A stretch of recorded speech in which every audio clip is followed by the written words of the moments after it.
Que Dieu vous bénisse au nom merveilleux de notre Seigneur et Sauveur Jésus-Christ. Amen. Nous bénissons l'Éternel notre Dieu pour l'enseignement d'aujourd'hui et que je vous prie, mon frère, ma sœur, d'être attentifs de manière à bénéficier le maximum de cette parole afin que cette parole pénètre ton cœur et puisse sauver ton âme. Est-ce que j'ai parlé à quelqu'un? Amen. Dévore cette parole parce que Jérémie dit: j'ai recueilli tes paroles, je les ai dévorées et tes paroles ont fait la joie et l'allégresse de mon âme. Donc la parole de Dieu, c'est vraiment une nourriture pour ton âme, c'est vraiment une nourriture pour ton intelligence, c'est vraiment une nourriture délicieuse. Une fois tu l'acceptes qu'elle pénètre dans votre cœur et que vous la recevez avec joie, vous l'appliquez dans votre vie, vous verrez les résultats et la fidélité de Dieu va se manifester dans votre vie. Est-ce que j'ai parlé à quelqu'un? Bien-aimés dans le Seigneur, nous avons eu à constater que de nos jours, plusieurs chrétiens fréquentent les églises tout simplement par habitude ou encore par formalité, parce que c'est un dimanche et qu'on n'a rien à faire à la maison, mieux vaut aller à l'église. Il y a d'autres qui fréquentent l'église tout simplement par manque de transport. Par manque de transport, on peut donc choisir une église de proximité et qui n'est pas la vôtre régulièrement, mais tout simplement parce que votre église a déménagé. Ça peut être aussi pour des raisons de familiarité, c'est-à-dire c'est l'église fréquentée par ma femme, par mon mari, ou encore c'est l'église qui est fréquentée par mes oncles, ainsi de suite. On peut donc fréquenter cette église-là. Là, c'est par familiarité. Ça peut être l'église qui vous supporte ou encore l'église fréquentée par votre fiancé. Et là, vous êtes obligé d'y aller tout simplement parce que c'est votre fiancé ou bien votre amoureux ou votre amoureuse qui fréquente. Est-ce que j'ai parlé à quelqu'un? On peut hériter aussi l'église, c'est-à-dire votre papa ou votre maman avant de mourir, laisse cette instruction ferme que non, voilà l'église que vous allez fréquenter. Ça peut être tout simplement pour des raisons d'héritage. Ce sont vos parents qui vous ont imposé l'église depuis l'enfance. Et c'est là que vous vous trouvez même jusqu'à cet instant. Amen, amen. Amen. Alors, on fréquente souvent les églises aussi par tribalisme. Dans cette église-là, on chante les chansons ou encore les chants de ma tribu, ou encore les pasteurs de ma tribu, ou encore on prêche dans ma langue natale, ou ce sont les collèges des anciens et des dirigeants. Ce sont les membres de mon village. Nous partageons le même village avec les pasteurs et son collège, et donc je peux fréquenter cette église. Est-ce que j'ai parlé à quelqu'un? Donc, on fréquente les églises sans savoir le pourquoi. Et souvent, les motivations sont charnelles. C'est peut-être aussi des fois pour des raisons de combat spirituel, ou encore pour des raisons de recherche de bénédiction, ou encore c'est pour lutter contre les sorciers, ou encore chercher un enfant parce qu'on est stérile, chercher un mariage.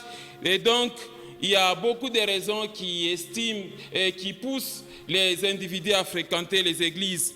Et on trouve des fois des pasteurs qui fidélisent leurs chrétiens tout simplement par des prises en charge médicales ou encore prises en charge académiques, prises en charge scolaires. Beaucoup de serviteurs de Dieu qui ont des moyens essaient de fidéliser les chrétiens de cette façon-là. Et d'autres considèrent l'église comme un simple bâtiment, un simple temple.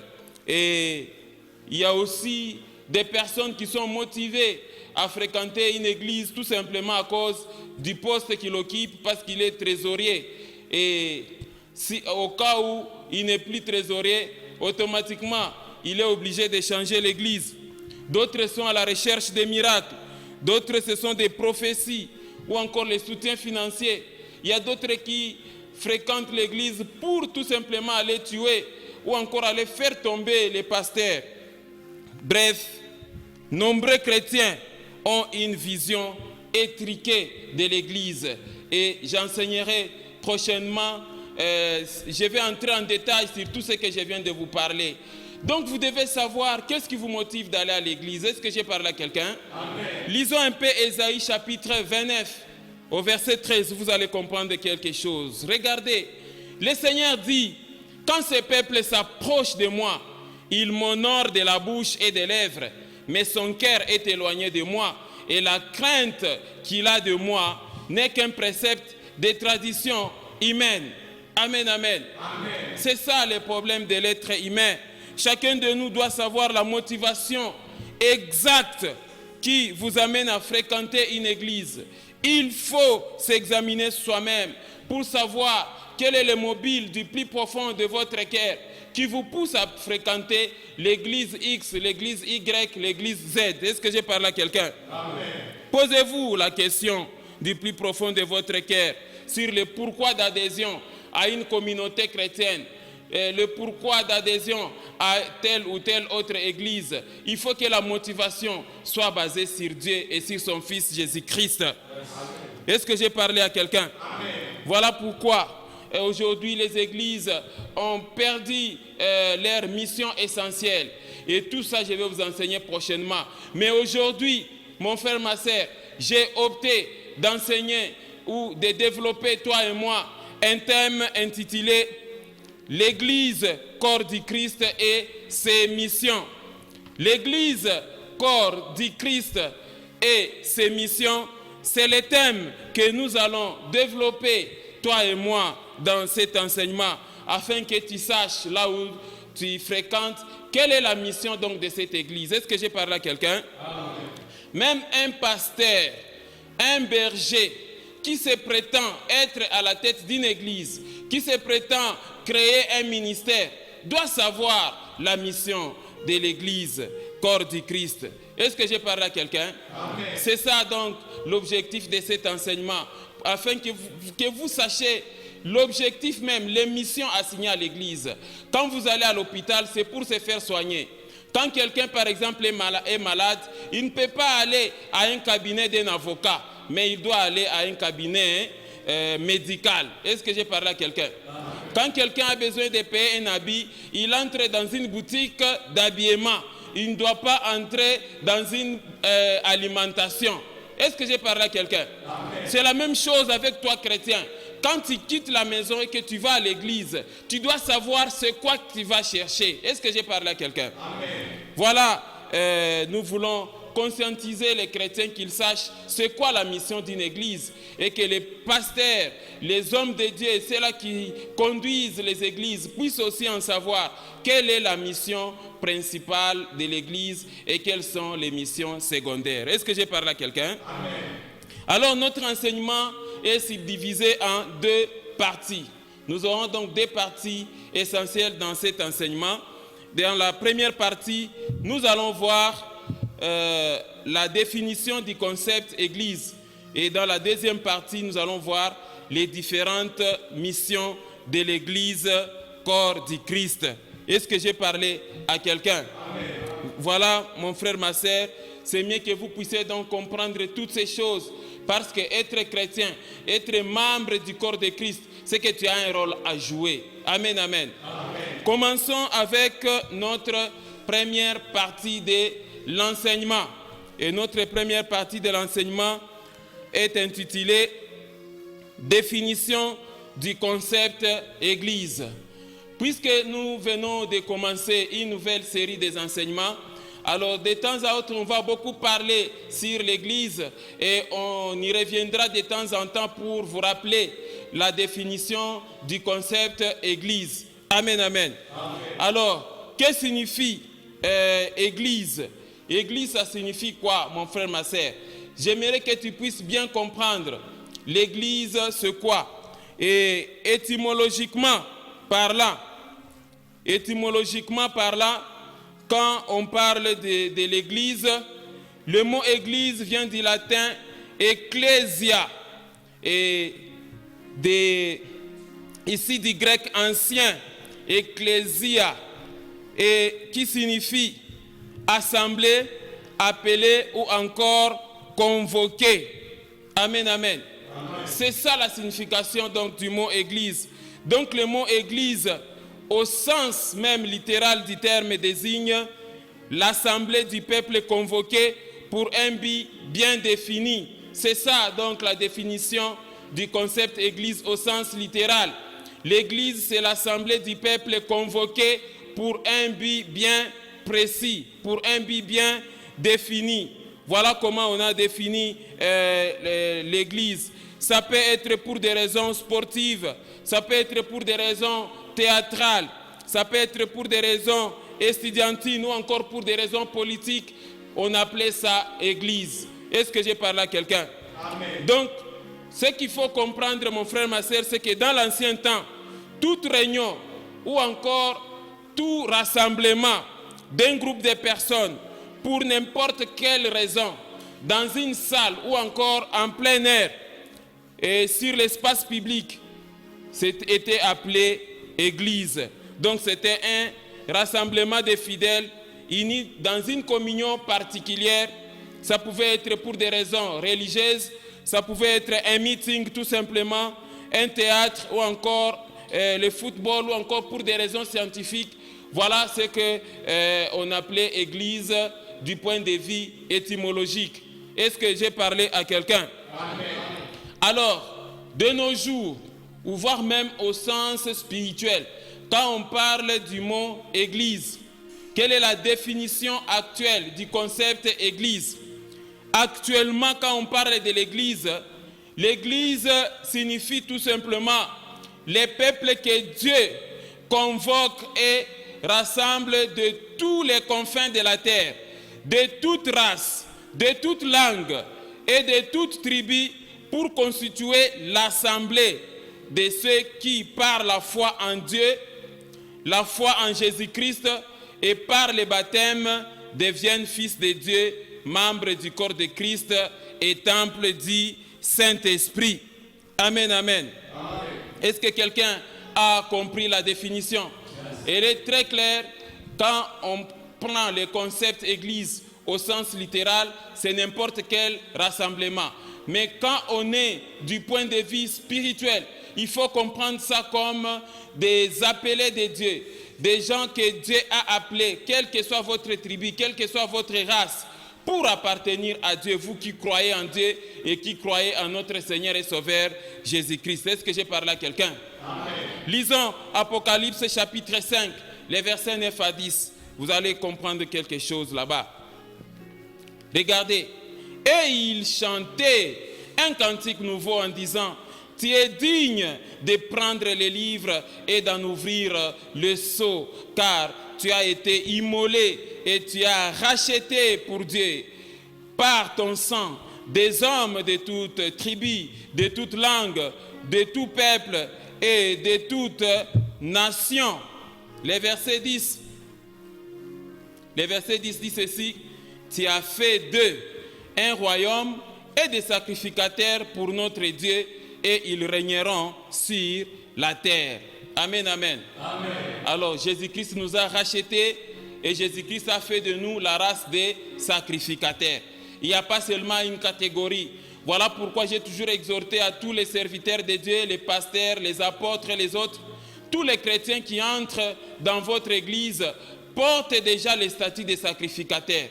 C'est un problème maintenant d'encadrement et d'appel. Est-ce que j'ai parlé à quelqu'un? Amen. Nous tous, on a été appelés. Voilà pourquoi il ne faut jamais bloquer les talents des autres. Quelqu'un comprend ça? Amen. Bien-aimés dans le Seigneur, vous devez donc comprendre qu'au-delà de toute dénomination, oh, nous voilà, Église fait des lits, Église montagne de prière, Église, je ne sais pas moi, puits de Jacob, Église, je ne sais pas moi, qu'est-ce que je peux dire encore? Il y a beaucoup de noms de l'Église. Au-delà de toute dénomination, vous devez comprendre que l'Église, c'est tout simplement l'ensemble des chrétiens nés de nouveau qui croient en Jésus-Christ comme Seigneur et Sauveur et deviennent enfants de Dieu et héritiers de la vie éternelle. Est-ce que j'ai parlé à quelqu'un? Amen. Il faut être fou pour dire que non, voilà, moi, c'est seulement l'église fait des lits. C'est là où j'entre, point trait. Si on m'invite seulement à l'église, je ne sais pas moi, étoile brillante du matin, je n'entrerai jamais dans cette église-là. Oh, c'est que vous ne comprenez pas quelque chose. Voilà, il arrive des fois, certains chrétiens, il est en voyage, il cherche l'église qu'elle fréquente régulièrement. Cette église n'est pas implantée là-bas et elle ne va même pas fréquenter une autre église. Est-ce que j'ai parlé à quelqu'un? Amen. Nous tous, nous appartenons à une seule église, c'est le corps du Christ, au-delà de toute dénomination. Amen. Lisons Ephésiens chapitre 1, versets 22 et 23. Regardez. Il a tout mis, c'est-à-dire Dieu a tout mis sous ses pieds, c'est-à-dire sous les pieds de Jésus-Christ. Et il a donné pour chef suprême à l'Église. Verset 23, qui est son corps. Vous voyez les qualificatifs de l'Église auquel nous appartenons, qui est son corps, la plénitude de celui qui remplit tout et en tous. Amen, amen. Amen. Nous appartenons à l'Église, corps du Christ.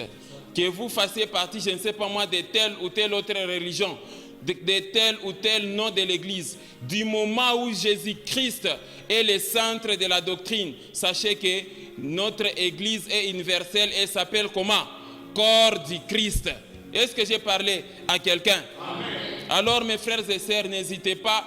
Si on vous invite à assister à une église quelque part, là où le nom de Jésus-Christ est loué et glorifié, là où le nom de Jésus-Christ est au centre. Est-ce que j'ai parlé à quelqu'un? Nous tous, nous sommes membres du corps de Christ. Et nous tous, Christ est notre chef. Amen, amen. Amen. La Bible dit que Dieu l'a établi chef de toutes choses. Dieu a établi Christ comme chef de toutes choses. Et Christ, quand il ressuscite, il dit: tout pouvoir m'a été donné sur toute chair, dans les cieux tout comme ici-bas sur la terre. Amen, amen. Amen. Donc, qui est notre chef? C'est Jésus-Christ. Est-ce que j'ai parlé à quelqu'un? J'ai entendu un jour Madame, mon épouse, quand elle commence sa prière, elle dit: oh Jésus, notre chef. Amen, amen. Amen. Jésus, c'est qui? Notre chef. Est-ce que j'ai parlé à quelqu'un? Amen. Passons à notre deuxième partie de l'enseignement. Et notre deuxième partie de l'enseignement, c'est les différentes missions de l'Église corps du Christ. Amen, amen. Mon frère, ma sœur, sois attentif pour comprendre quelle est la mission de l'Église. Et même toi, les pasteurs qui me suivent, l'apôtre, le prophète, l'évangéliste, les bergers, les docteurs, j'aimerais qu'à partir de mon enseignement, que tu puisses comprendre quelles sont les missions assignées à l'Église. Est-ce que j'ai parlé à quelqu'un? Peut-être dans mon enseignement, les missions que je vais vous donner ne seront pas exhaustives, vous pouvez toujours en ajouter, mais je vais vous donner l'essentiel des missions. Est-ce que j'ai parlé à quelqu'un? Alors d'abord, qu'est-ce qu'on entend par mission? C'est mieux que nous puissions d'abord commencer par là. Amen. Le mot mission, c'est quoi? Et comment il faut comprendre le mot mission?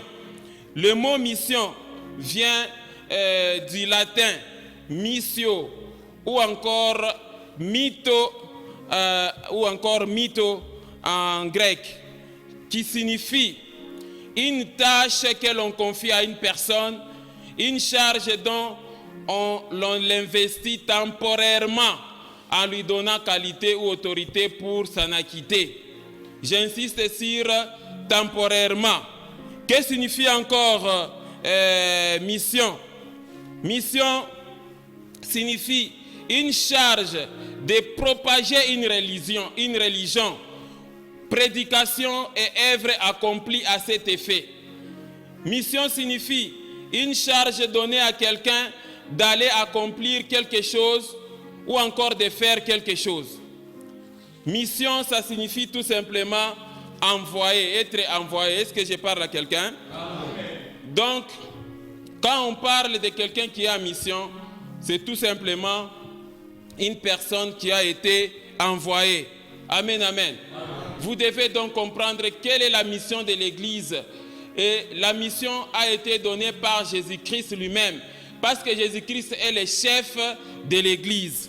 Voilà pourquoi ici, mon frère, nous voulons expliquer les différentes missions de l'Église à l'humanité. Quelle est la mission?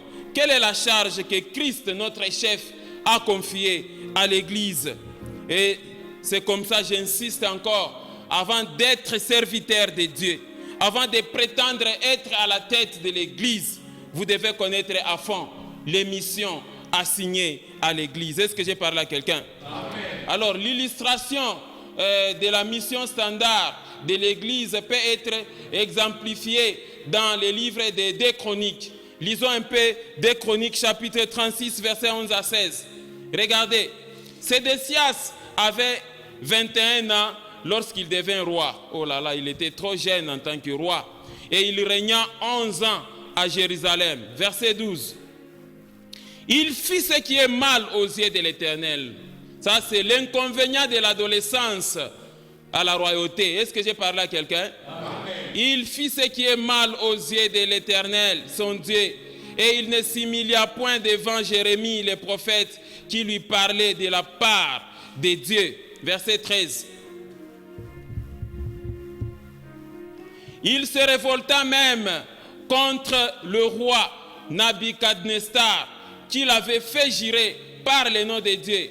Et il raidit son cou et endurcit son cœur, au point de ne pas retourner à l'Éternel, le Dieu d'Israël. 14. Tous les chefs des sacrificateurs et les peuples multiplièrent aussi des transgressions selon toutes les abominations des nations, et ils profanèrent la maison de l'Éternel qu'il avait sanctifiée à Jérusalem. Là est le serviteur de Dieu ainsi que les chrétiens emballés aussi dans la débauche. Verset 15. L'Éternel, le Dieu de leur père, donna de bonnes heures à ses envoyés la mission de les avertir, car il voulait épargner son peuple et sa propre demeure. Amen. Amen. Verset 16. Mais ils se moquèrent des envoyés, c'est-à-dire des missionnaires de Dieu. Ils méprisèrent ses paroles et ils se raillèrent de ses prophètes jusqu'à ce que la colère de l'Éternel contre son peuple devint sans remède. Amen, amen. Amen. Alors, vous voyez, quand vous lisez 2 Chroniques chapitre 36, les versets 11 à 16, vous voyez clairement la mission de l'Église. Est-ce que j'ai parlé à quelqu'un? C'est-à-dire, vous avez affaire à des incrédules, des gens qui refusent de s'humilier vis-à-vis de Dieu. Et l'Éternel vous envoie vers ces gens-là pour les avertir et leur demander de retourner à l'Éternel parce que sa colère va s'enchaîner. Est-ce que j'ai parlé à quelqu'un? Parce que Dieu cherche à épargner son peuple de sa colère. Vous allez voir dans les livres des psaumes, il est écrit qu'il y a une coupe de colère qui est en train de bouillonner dans la main de l'Éternel. Et la Bible dit que Jésus nous a sauvés de la colère à venir. Aujourd'hui, l'Église est là pour annoncer et dire que non, la Géhenne, cette terre ici que vous voyez, ainsi que tout ce qu'elle renferme, sera brûlé un jour. Dieu va un jour manifester sa colère. Et l'Église est en train d'avertir les gens pour dire, revenez. Est-ce que j'ai parlé à quelqu'un? Alors, d'une manière figurée, voilà comment nous résumons 2 Chroniques chapitre 36, versets 11 à 16. Premièrement, vous avez d'un côté la figure actuelle du monde dans lequel nous vivons. C'est le verset 11. Quand vous lisez 1 Chronique chapitre 36, versets 11 à 14. Sédécia avait 21 ans lorsqu'il devint roi et il régna 11 ans à Jérusalem. Il fit ce qui est mal aux yeux de l'Éternel son Dieu et il ne s'humilia point devant Jérémie le prophète qui lui parlait de la part de l'Éternel. Il se révolta même contre le roi Nabuchodonosor qu'il avait fait jurer par le nom de l'Éternel. Et il raidit son cou, endurcit son cœur, au point de ne pas retourner à l'Éternel, le Dieu d'Israël.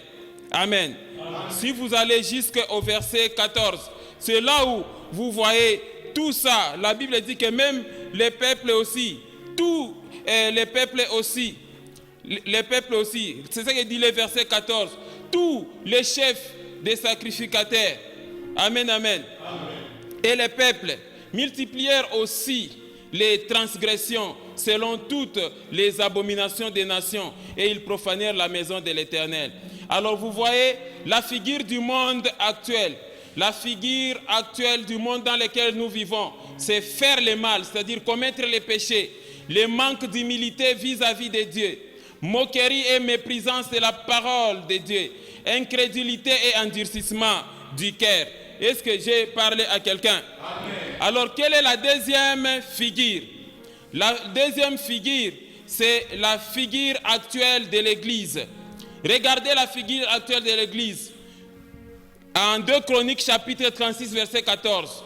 Tous les chefs des sacrificateurs et les peuples multiplièrent aussi les transgressions selon toutes les abominations des nations. Et ils profanèrent la maison de l'Éternel qu'il avait sanctifiée à Jérusalem. C'est ça. Pasteurs est ramassé dans les adultères, dans les vols des offrandes et des dîmes, et les serviteurs de Dieu font n'importe quoi, tout ça ainsi de suite. Voilà pourquoi, quelle est la figure actuelle de l'Église? C'est la profanation de la maison de l'Éternel par des serviteurs et même par des fidèles. Est-ce que j'ai parlé à quelqu'un? Vous allez constater que les diacres, les prophètes, les apôtres ne respectent plus la maison de l'Éternel. Amen, amen. Alors, et en troisième position maintenant, quelle est la mission de l'Église aujourd'hui? C'est en 2 Chroniques chapitre 36, versets 15 à 16. L'Éternel, le Dieu de leur père, donna de bonnes heures à ses envoyés, la mission de les avertir, car il voulait épargner son peuple et sa propre demeure. Mais ils se moquèrent des envoyés de Dieu, ils méprisèrent ses paroles et ils se raillèrent de ses prophètes jusqu'à ce que la colère de l'Éternel contre son peuple devint sans remède. Alors ici, vous voyez, quand vous lisez 2 Chroniques 36, 15 à 16, la mission de l'Église, c'est l'avertissement. Annoncer la parole de Dieu, épargner le peuple de la colère divine qui va se manifester et maintenir la présence de Dieu. Est-ce que j'ai parlé à quelqu'un? Bien-aimé dans le Seigneur, si vous m'avez bien compris, donc de ce tableau, nous pouvons dégager deux missions principales de l'Église, deux missions de l'Église. Est-ce que j'ai parlé à quelqu'un? Amen. Premièrement, nous avons les missions principales de l'Église et nous avons aussi les missions secondaires de l'Église. Amen, amen. Amen. Commençons avec les missions principales de l'Église, corps du Christ. Les missions principales de l'Église, corps du Christ.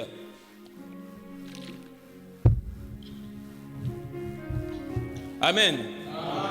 Quelles sont les missions principales du corps de l'Église, corps du Christ? Alors, bien-aimés, comme je l'avais annoncé, pour être promoteur d'une Église, il faut connaître toutes ces missions, les missions principales de l'Église. Et les missions principales de l'Église, dans cet enseignement, nous l'avons résumé en 5 missions.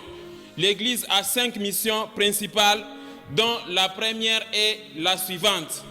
La première mission principale de l'Église, corps du Christ, c'est d'annoncer la bonne nouvelle de Jésus-Christ.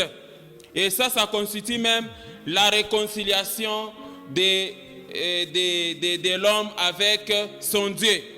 Annoncer la bonne nouvelle de Jésus-Christ, c'est la première mission principale de l'Église, corps du Christ.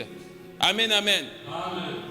Alors, bien-aimés dans le Seigneur, au-delà d'enseigner les combats spirituels, enseigner je ne sais pas moi quoi que ce soit, vous devez d'abord annoncer la bonne nouvelle de notre Seigneur et Sauveur Jésus-Christ.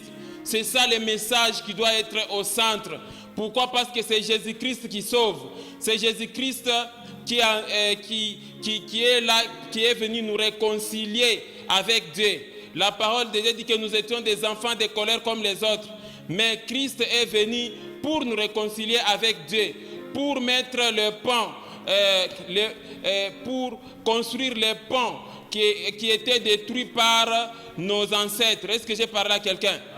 On n'avait pas de relation avec Dieu, mais par Jésus-Christ, nous avons été réconciliés avec Dieu. Voilà pourquoi la première mission de l'Église, c'est d'annoncer d'abord la bonne nouvelle de Jésus-Christ. Alors, que signifie annoncer la bonne nouvelle de Jésus-Christ? Annoncer la bonne nouvelle de Jésus-Christ, ça se résume en 8 points. Annoncer la bonne nouvelle de Jésus-Christ, c'est tout simplement réconcilier l'humanité entière avec Dieu.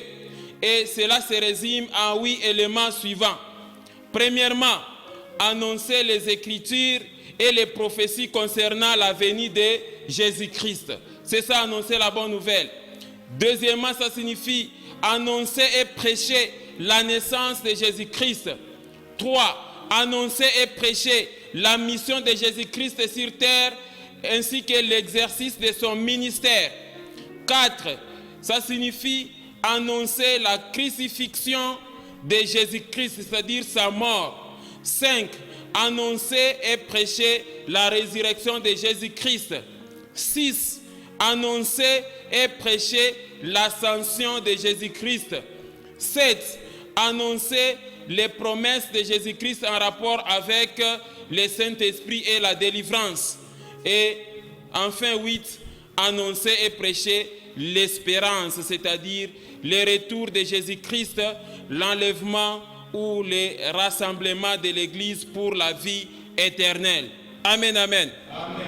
Voilà ce qu'on entend par annoncer la bonne nouvelle de Jésus-Christ.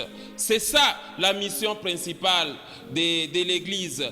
Parce que toutes ces différentes prédications ou encore toutes ces annonces se résument dans cette réconciliation.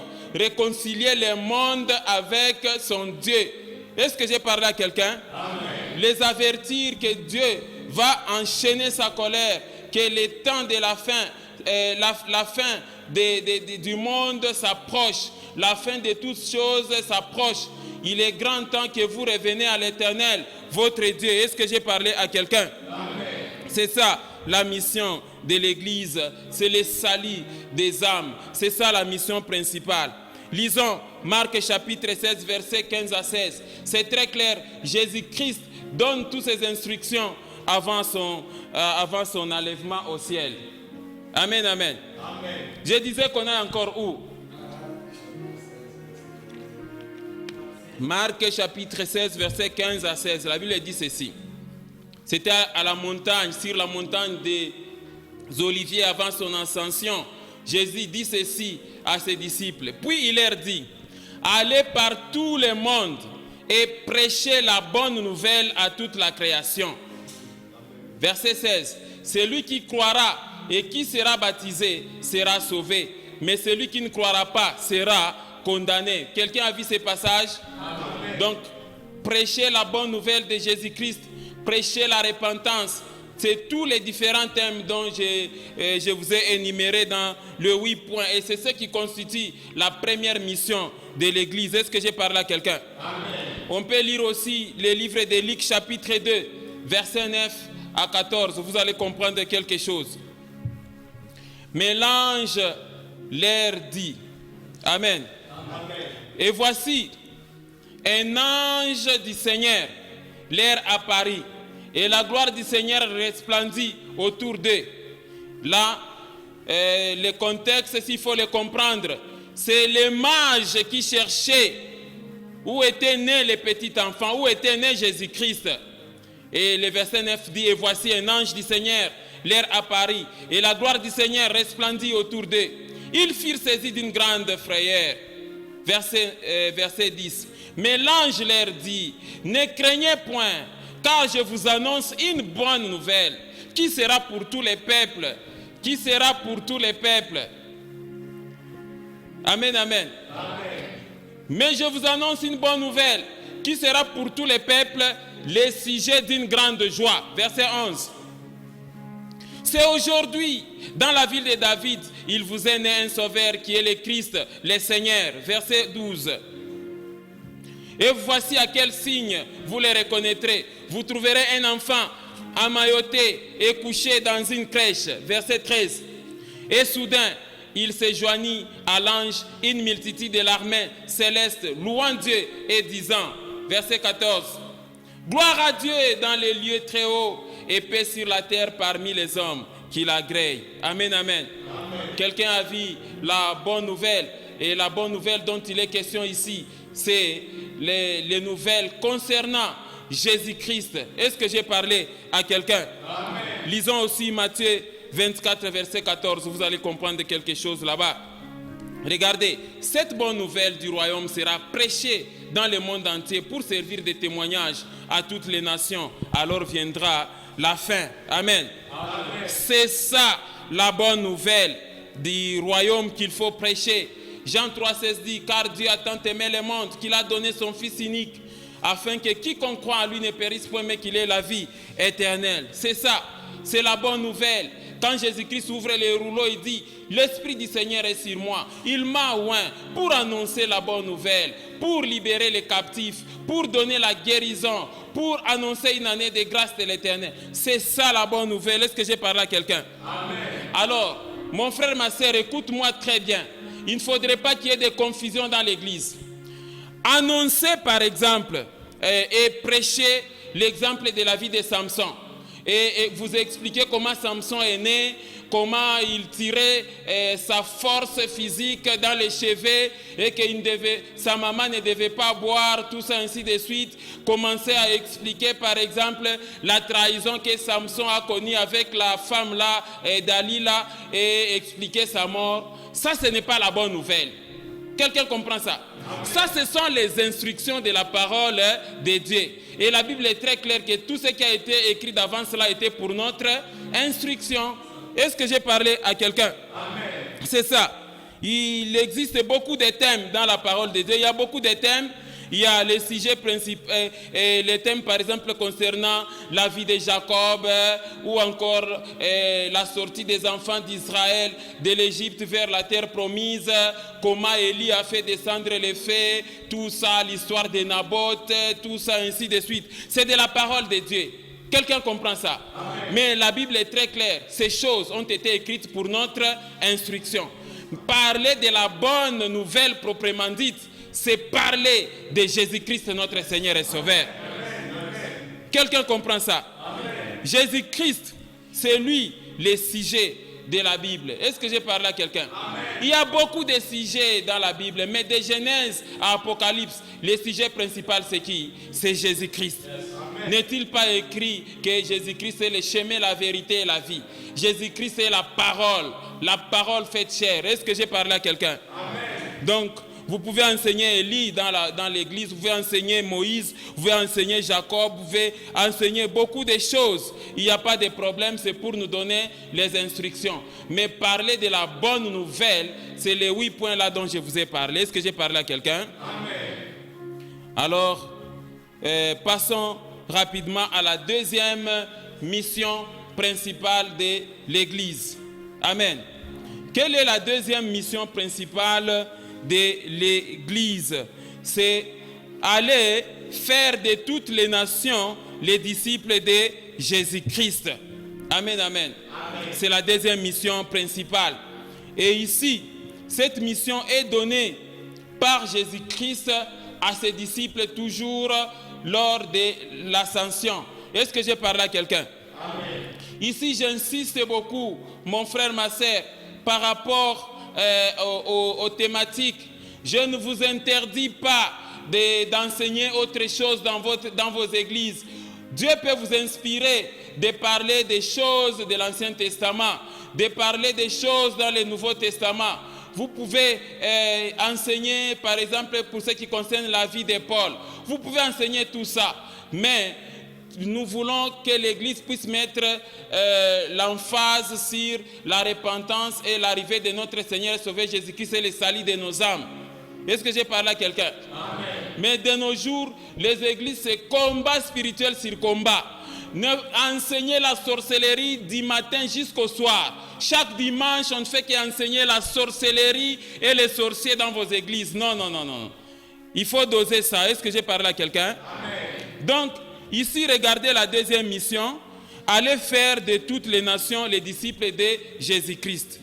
Et cette mission, comme je vous ai dit là, on peut aussi la trouver dans le livre de Matthieu, chapitre 28, versets 16 à 20. Lisons. Matthieu, chapitre 28, versets 16 à 20. Regardez. Les 11 disciples allèrent en Galilée sur la montagne que Jésus leur avait désignée. Verset 17. Quand ils les virent, ils se prosternèrent devant lui. Mais quelques-uns eurent des doutes. Oh, les disciples, Jésus vous avait dit qu'il va ressusciter. Maintenant, quand vous le voyez, vous doutez pourquoi.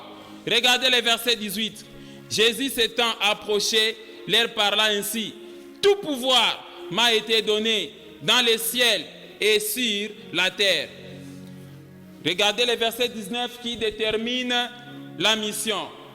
Allez, faites de toutes les nations des disciples, les baptisant au nom du Père, du Fils et du Saint-Esprit. Verset 20. Et enseignez-leur à observer tout ce que je vous ai prescrit. Quelqu'un comprend ça? Amen. Vous pouvez enseigner le combat spirituel dans votre église, ce n'est pas un problème, c'est bien. Mais il faut beaucoup insister sur la formation des disciples et enseignez-leur à observer tout ce que je vous ai prescrit. Et voici, je suis avec vous tous les jours jusqu'à la fin du monde. Amen, amen. Amen. Alors ici donc, mon frère, ma sœur, vous voyez la deuxième mission principale de l'Église, c'est faire des chrétiens les disciples. Faire des chrétiens des disciples, ça veut dire donner votre vie à qui? À Jésus-Christ. Amen. C'est-à-dire faire de Jésus-Christ les maîtres et les guides de votre vie de chaque jour. C'est ça la mission de l'Église. Donc quand vous fréquentez votre Église là, c'est pour que c'est pour que tu puisses ressembler à Jésus-Christ. Et l'Église a cette mission-là de faire de toutes les nations les disciples, c'est-à-dire se convertir et demeurer en Christ. Est-ce que j'ai parlé à quelqu'un? Amen. Que signifie le mot disciple? allez, faites de toutes les nations mes disciples. Le mot disciple désigne personne qui reçoit l'enseignement des maîtres, personne qui adhère aux doctrines des maîtres, personne qui suit l'exemple de quelqu'un qu'il considère comme son maître, comme son mentor. Ça signifie un fidèle, un adepte, un partisan ou encore appartenant à une école. C'est ça. Amen, amen. Amen. Donc quand vous fréquentez l'église, c'est que vous êtes partisan de Jésus-Christ. Amen. C'est pour ressembler à Jésus-Christ. La Bible dit, devenez les imitateurs de Dieu comme des enfants bien-aimés et marchez dans la charité à l'exemple du Christ. C'est ça. C'est-à-dire, vous devez être le modèle. Et l'Église a la mission de vous tailler au modèle de Jésus-Christ, que vous ressemblez à Jésus-Christ. J'ai parlé à quelqu'un. On a toujours chanté « Nifanane nawe Yesu ao nyumbani ao popo te kila siku ya maisha yangu nifanane nawe. » Amen. C'est ça la mission de l'Église, la mission principale. De sorte que quand on voit un chrétien, ce n'est pas lui qui vit, mais c'est Christ qui vit en lui. On sait voir les fruits de l'esprit dans sa conduite, dans sa façon de parler, dans son comportement. J'ai parlé à quelqu'un. Il ne faut pas être seulement un chrétien de combat spirituel, matin, midi et soir. Mais il faut unageuza tu mifano. Est-ce que j'ai parlé à quelqu'un? Tu changes de comportement. Lisons Jean chapitre 8, verset 30 à 32. Vous allez comprendre quelque chose. Regardez. Comme Jésus parlait ainsi, plusieurs crient en lui. Là, c'est la première mission. Amen, amen. Regardez bien le verset 30. Comme Jésus parlait ainsi. Donc ça, c'est les premiers pas de l'Église. Amener les chrétiens, amener les êtres humains à croire au Seigneur Jésus-Christ pour la vie éternelle. Comme Jésus parlait ainsi, plusieurs crient en lui. Verset suivant. Et il dit aux Juifs qui avaient crié en lui, si vous demeurez dans ma parole, vous êtes vraiment qui? Mes disciples. Vous connaîtrez la vérité fera quoi? Vous affranchira. C'est ça. Amen, amen. Le problème maintenant, c'est de demeurer. Donc, il y a deux dimensions ici. Croire en Jésus-Christ et ensuite devenir qui? Disciple. Il faut devenir disciple. Donc, l'Église, chère Église, vous avez comme mission de faire des disciples. Allez, faites de toutes les nations mes disciples. Des gens affermis. Quelqu'un comme Pierre, quand il parle comme ça, on dit non, non, toi aussi tu étais avec lui. Parce que ton langage te fait reconnaître, t'acquise. Amen, amen. Amen. Antioche, on appelle les disciples que non, vous êtes des chrétiens parce que leur façon de vivre reflétait le Christ. Est-ce que j'ai parlé à quelqu'un? Lisons Luc chapitre 9. Verset 23, vous allez comprendre quelque chose. Puis, il dit à tous, si quelqu'un veut venir après moi, qu'il renonce à lui-même, qu'il se charge chaque jour de sa croix et qu'il me suive. Amen. Amen. Donc ici, l'Église a comme mission d'inciter les chrétiens à marcher dans les commandements, dans la sanctification, à demeurer fermés dans la foi. Enseigner les commandements, enseigner la sanctification. Amen, amen, amen. Bien sûr, vous pouvez enseigner aussi la sorcellerie parce que nous sommes dans un combat spirituel. Mais insister sur la conduite, il faut que les chrétiens marchent dans la sanctification. J'ai parlé à quelqu'un. Troisième mission de l'Église. Quelle est la troisième mission de l'Église, corps du Christ? C'est amener les êtres humains à hériter la vie éternelle, c'est-à-dire le salut de nos âmes. Amen, amen. Ça fait partie des missions principales, bien-aimés dans le Seigneur. Il faut que les êtres humains se convertissent au Seigneur. La Bible dit qu'il y a de la joie au ciel pour un pécheur qui fait quoi? Qui se répand. Est-ce que j'ai parlé à quelqu'un? Bien-aimés dans le Seigneur, vous devez savoir que l'Église a pour mission principale aussi de récupérer les âmes prises en otage par le royaume des ténèbres et les amener à qui? À Christ. C'est comme ça qu'il faut évangéliser. Lisons Actes chapitre 26, versets 17 à 18. Regardez, j'étais choisi du milieu de ces peuples et du milieu des païens vers qui je t'envoie. Verset 18. Afin que tu leur ouvres les yeux pour qu'ils passent des ténèbres à la lumière et de la puissance de Dieu, et de la puissance, je recommence, afin que tu leur ouvres les yeux, pour qu'ils passent des ténèbres à la lumière, et de la puissance de Satan à Dieu, pour qu'ils reçoivent par la foi en moi le pardon des péchés et l'héritage avec les sanctifiés. Amen, amen. Amen. Voilà la mission de l'Église. C'est comme ça, dans toutes les églises, il faut bien organiser les départements d'évangélisation. Parce que la Bible dit qu'il y a la fête au ciel pour un seul pécheur qui se répand. Et donc l'Église a comme mission principale d'enlever les âmes qui sont prises en otage dans le monde des ténèbres et les amener à Christ. Est-ce que j'ai parlé à quelqu'un? Quatrième mission de l'Église. Quelle est la quatrième mission principale de l'Église corps du Christ? C'est de préparer l'Église et les enfants de Dieu à l'enlèvement. Amen, amen. Amen. La fin de toutes choses, elle est proche. J'ai parlé à quelqu'un? La Bible dit que le jour du Seigneur viendra comme un voleur dans la nuit. Quand les hommes diront paix et sûreté, alors une ruine soudaine les surprendra, comme les douleurs de l'enfantement surprennent les femmes enceintes, et ils n'échapperont point. Et la Bible continue à dire, mais vous frères, vous n'êtes pas dans les ténèbres pour que ces jours vous surprennent comme un voleur. Vous êtes tous des enfants du jour et des enfants de la lumière. Ne dormons donc point comme les autres, mais veillons et soyons sobres. Amen. Amen. Donc comme nous ne savons ni l'heure ni le jour, l'Église est là pour éveiller les chrétiens qu'ils se préparent. Parce qu'à tout moment, les trompettes au ciel peuvent toujours sonner. Et la fin du monde peut toujours arriver à n'importe quelle heure. Jésus dit, veillez et priez.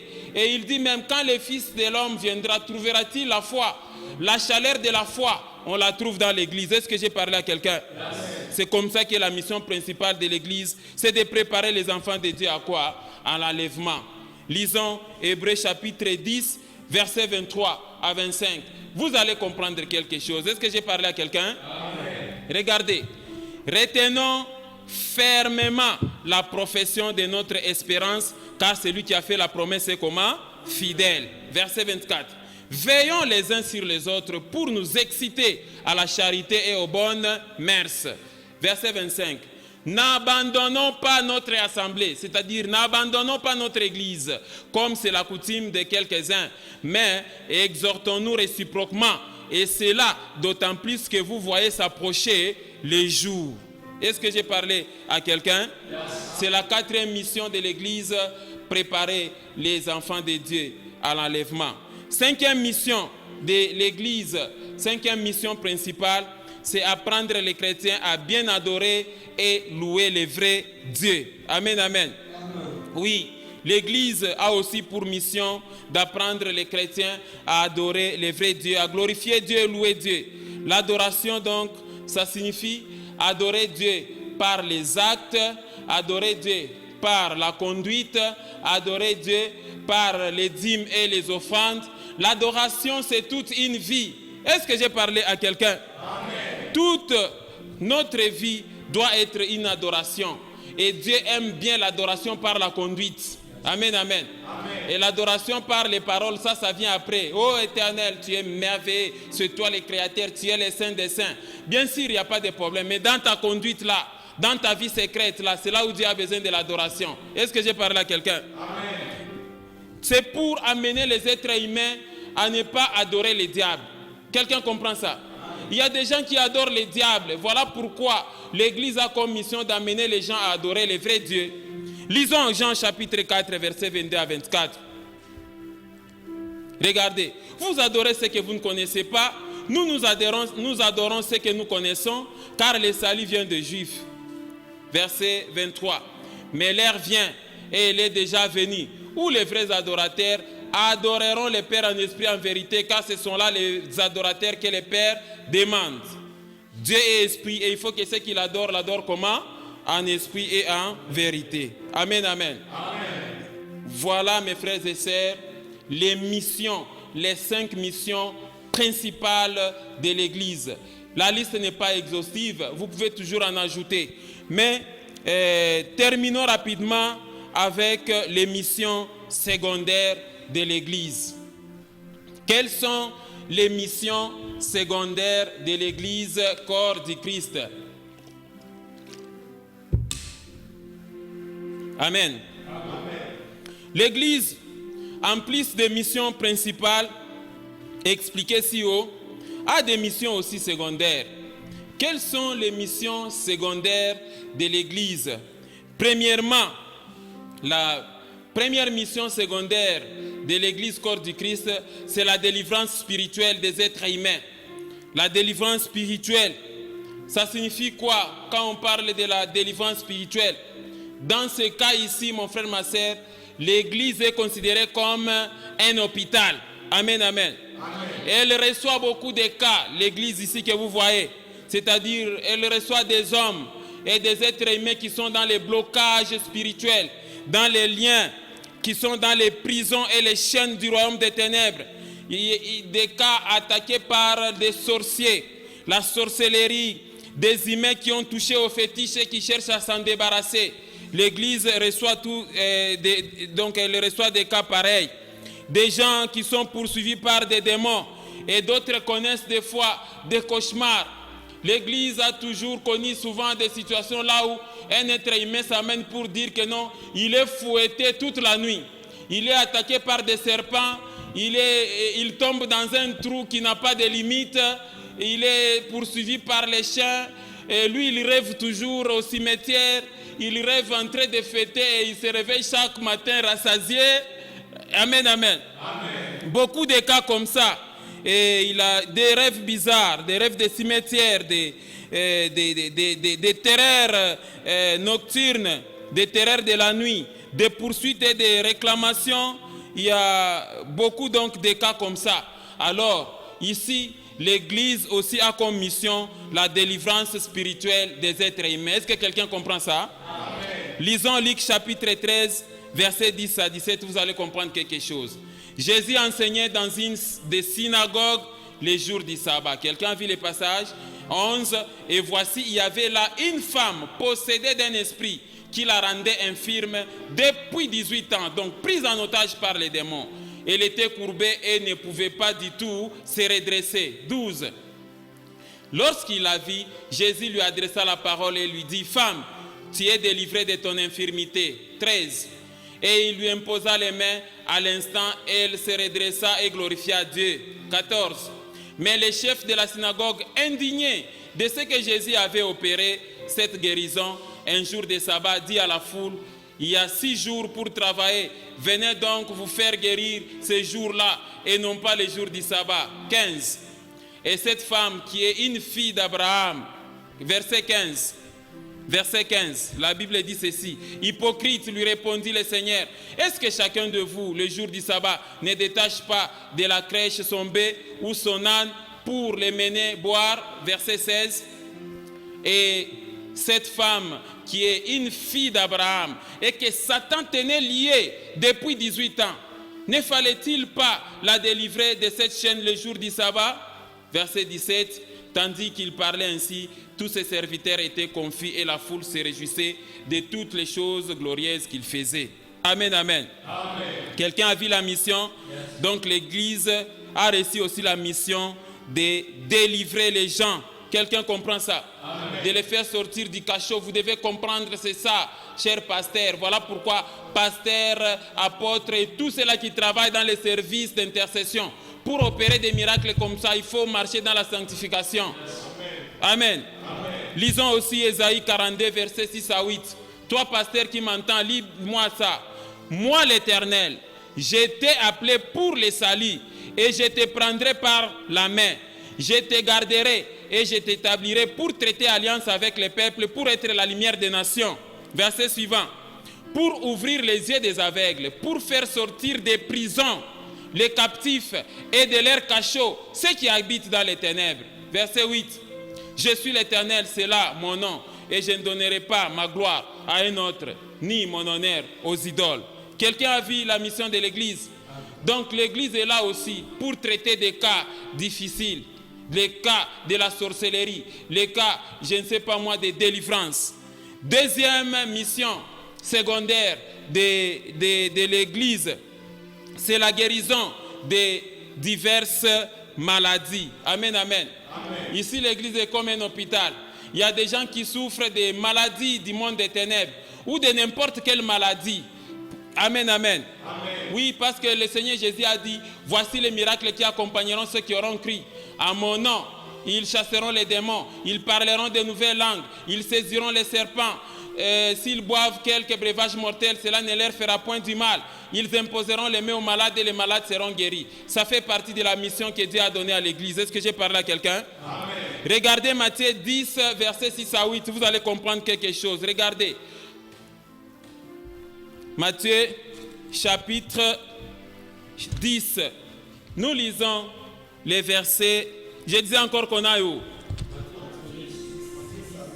Matthieu, chapitre combien? Chapitre 10.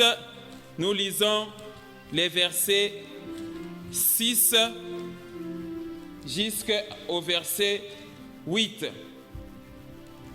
Allez plutôt vers les brebis perdues de la maison d'Israël. Ça, c'est l'ancienne alliance. J'avais déjà expliqué ça. Regardez le verset 7. Allez, prêchez et dites, le royaume des cieux est proche. Verset 8.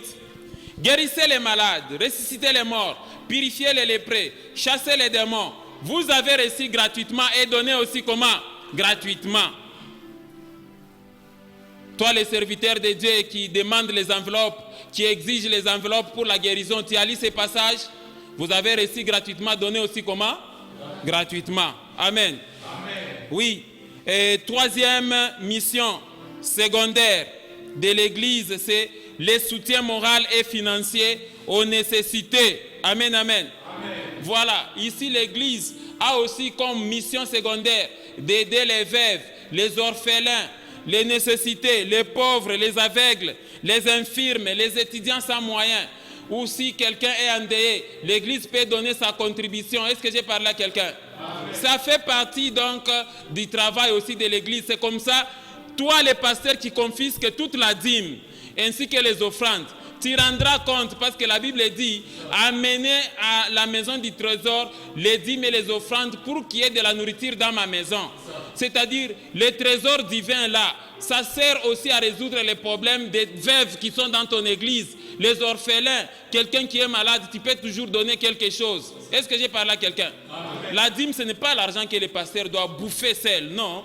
Ça entre dans ces trésors, dans cette marmite. Est-ce que j'ai parlé à quelqu'un? Lisons Galates 2:10. Ils nous recommandèrent seulement de nous souvenir des pauvres, ce que j'ai bien eu soin de les faire. Vous voyez ce que Paul a fait? Amen, amen. L'Église doit consoler les abattus, doit consoler les affligés. Quelqu'un comprend ça? Quatrième mission secondaire de l'Église corps du Christ, aider les chrétiens d'entrer dans la bénédiction matérielle. Oui, amen, amen. L'Église a aussi comme objectif de réduire la pauvreté des chrétiens. Amen, amen. Amen. Oui, parce que 3 Jean 2, quand nous lisons rapidement, 3 Jean 2 dit, bien-aimé, je souhaite que tu prospères à tous égards et sois en bonne santé comme prospère l'état de ton âme. Oui, prêcher la bénédiction, ce n'est pas mal. Est-ce que j'ai parlé à quelqu'un? Vous pouvez prêcher aussi la bénédiction, ça fait partie de la mission de l'Église. Jean 10:10 le dit aussi. Amen, amen. Le voleur ne vient que pour dérober, égorger et détruire. Moi, je suis venu afin que mes brebis aient la vie et qu'elles soient dans l'abondance. Amen, amen. Amen. Oui, vous allez documenter dans les livres de Marc. On peut lire rapidement Marc chapitre 10, les versets 28 à 30. Pierre s'est mis à lui dire, voici nous avons tout quitté et nous t'avons suivi. Verset 29. Jésus répondit, je vous le dis en vérité, il n'est personne qui ayant quitté à cause de moi, à cause de la bonne nouvelle, sa maison, ou ses frères, ou ses sœurs, ou sa mère, ou son père, ou ses enfants, ou ses terres. 30 ne reçoivent au centuple présentement et dans les siècles-ci des maisons, des frères, des sœurs, des mères, des enfants, des terres avec des persécutions et dans les siècles à venir, la vie éternelle. Amen. Amen. Donc c'est normal, vous pouvez aussi enseigner la bénédiction, c'est une mission secondaire. 5e mission de l'Église. La 5e mission de l'Église est de s'aimer l'amour et la paix entre frères et sœurs dans le monde. Amen, amen. L'Église a comme mission aussi de s'aimer la paix. et d'être réconciliateur. On a toujours dit que l'Église est au milieu du village. Amen, amen. Pour réconcilier tout le monde. Et enfin, la 6e mission secondaire, l'Église a comme mission la protection spirituelle des chrétiens contre les attaques du diable. Amen, amen. Lisons 1 Pierre chapitre 5, versets 8 à 9.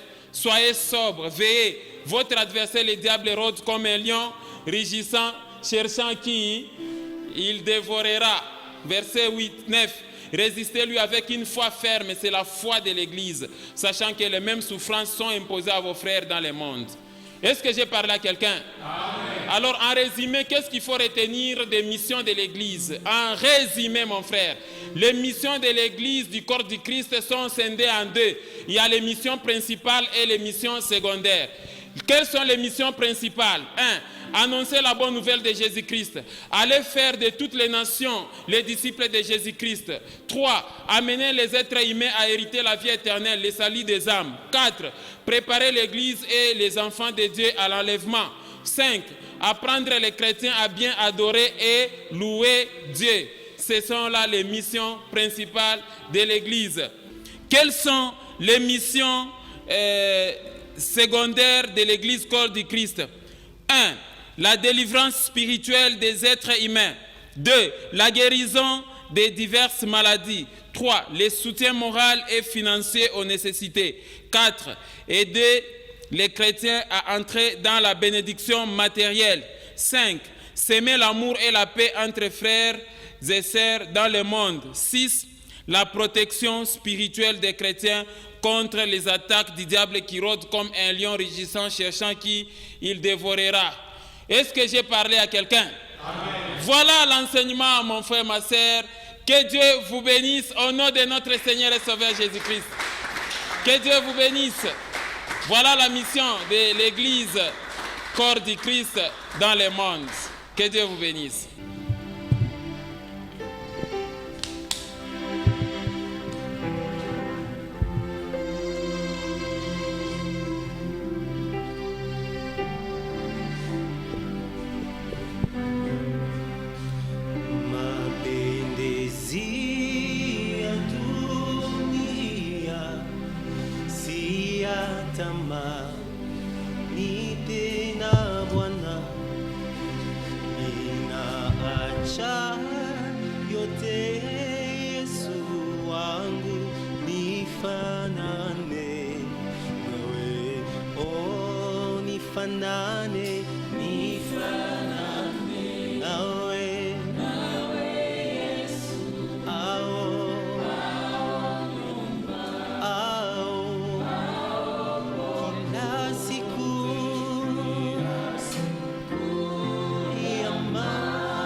Nifanane